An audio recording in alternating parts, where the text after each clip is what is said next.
Tech.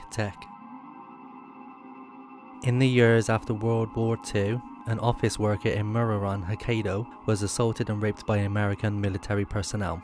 That night, she leapt off the bridge onto the railroad tracks and was hit by an oncoming train. The impact was so forceful that her body was torn in half at the waist. The severe cold of the Hokkaido night caused her blood vessels to contract, preventing her from bleeding out quickly. Instead, she squirmed and wriggled around for help for several minutes. She crawled all the way to the train station and was seen by an attendant. But instead of trying to help her, the station attendant just covered her with a plastic tarp. She died a slow, agonizing death. The legend starts with a story about a young boy who was leaving his school one evening when he heard a noise behind him. Looking back, he saw a beautiful girl sitting at the window. The girl had her arms propped up at the windowsill and was just staring out at him.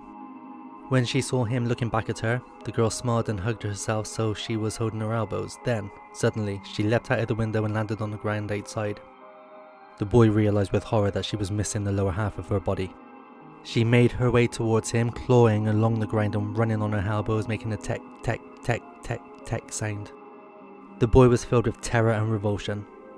He tried to run, but he was frozen on the spot. Within seconds, she was upon him and she took out a scythe and cut him in half, making him into one of her own.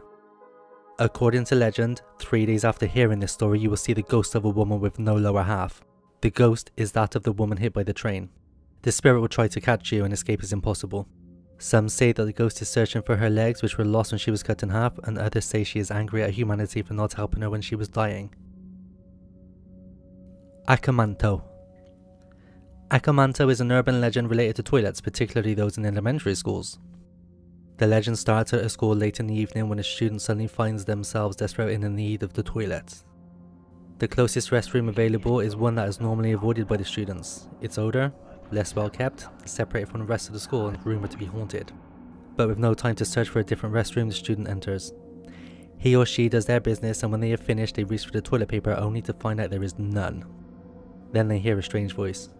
Do you want red paper or blue paper? The student answers red paper, and a moment later, they are stabbed and sliced up so violently blood sprays everywhere, soaking their body, making it to look as if they were wearing a bright red cloak. Sometime later, another student finds themselves in need of a toilet in a similar situation. They know the rumours that a student died in a restroom, but they have no choice but to use that bathroom anyway. Sure enough, a voice asks them, red paper or blue paper? Remembering the legend, the student says, blue paper. Then, all of a sudden, the student's blood is sucked out of their body, leaving them dead and blue-faced on the floor. There is usually no escape from your horrible fate, though that doesn't stop people from trying.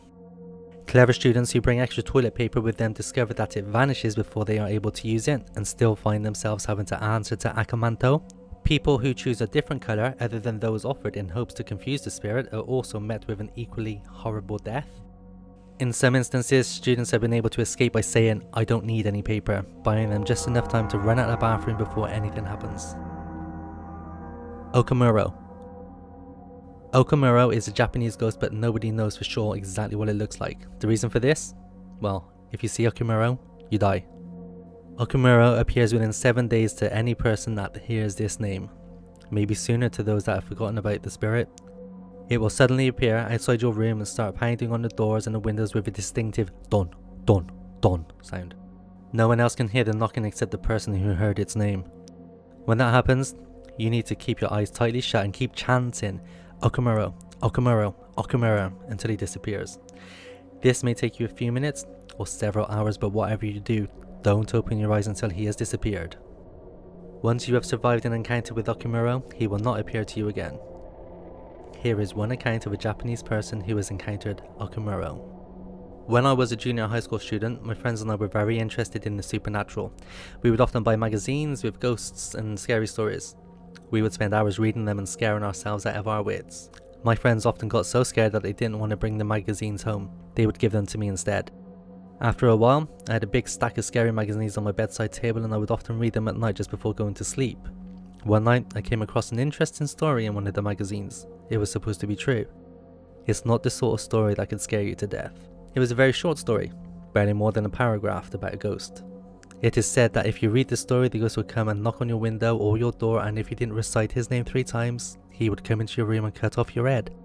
I continued reading the magazine as usual and gradually dozed off. Just as I was about to fall asleep, I heard what sounded like a faint knock on the window. At first, I thought it was just a bird pecking at the window frame, but then I realised it was the middle of the night and there were no birds around. I looked at the window, but the curtains were shut and I couldn't see anything. I started thinking about the story I'd read in a magazine. Could it really be true? I was trying to tell myself it was just my imagination, but then I heard the knock again. This time it was louder. Don, Don, Don. I got scared and recited the name of the ghost over and over. Even though it was decades ago, I can still remember it. Okamuro, Okamuro, Okamuro. Then nothing happened. The knocking stopped and everything was quiet. After a while, I got up and went over to the window to open the curtains. There was nothing outside. I still don't know what it was, but after that, I was always wary about reading these cursed stories. Sometimes, they can possibly come true. Kurozuka. Long ago, a wealthy noble couple had a daughter whom they loved very much. However, their daughter was sickly and by the age of 5 she had still never spoken a single word.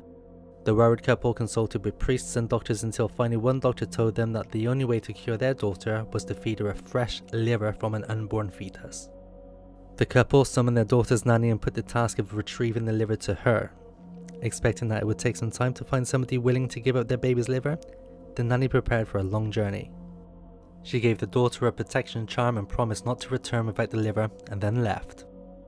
The nanny travelled for days, months and eventually years without finding a family willing to give up their baby's life. Eventually, her travels brought her to the moors of a small town in Fukushima. Despondent, she decided that if nobody would give her a liver, she would have to take one. She made camp in a cave off the road and decided to wait for a pregnant woman to pass by.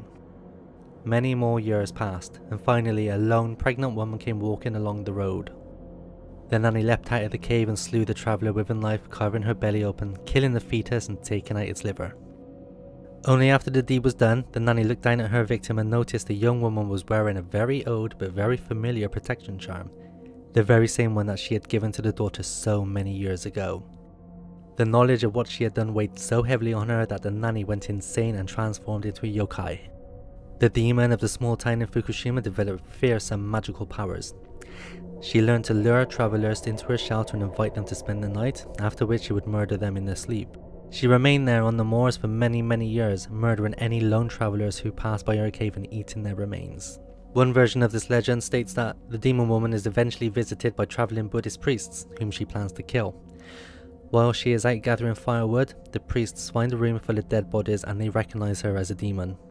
She chases after them, but they are able to hold her back with their Buddhist prayers and drive the evil spirit from her, banishing it forever. When the demon spirit was driven from her body, she becomes an old woman and dies. The monks bury her remains and build a grave among the black mounds where she haunted. Onryo. The most feared urban legend spirit is that of Onryo.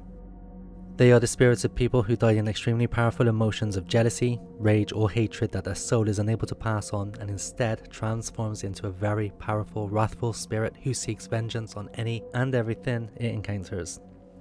Onryo appear as they did when they died. Often they were victims of war, catastrophe, betrayal, murder or suicide, and they usually display wounds or marks indicative of the way they died. The legend of the Onryo is the basis for the blockbuster horror The Grudge. Their motive is always the same, vengeance. Onryo are easily powerful enough to swiftly kill any person, however, they prefer letting the object of their hatred live a long life of torment and suffering, watching those he knows suffer and die. They inflict a terrible curse on the people or places that they haunt.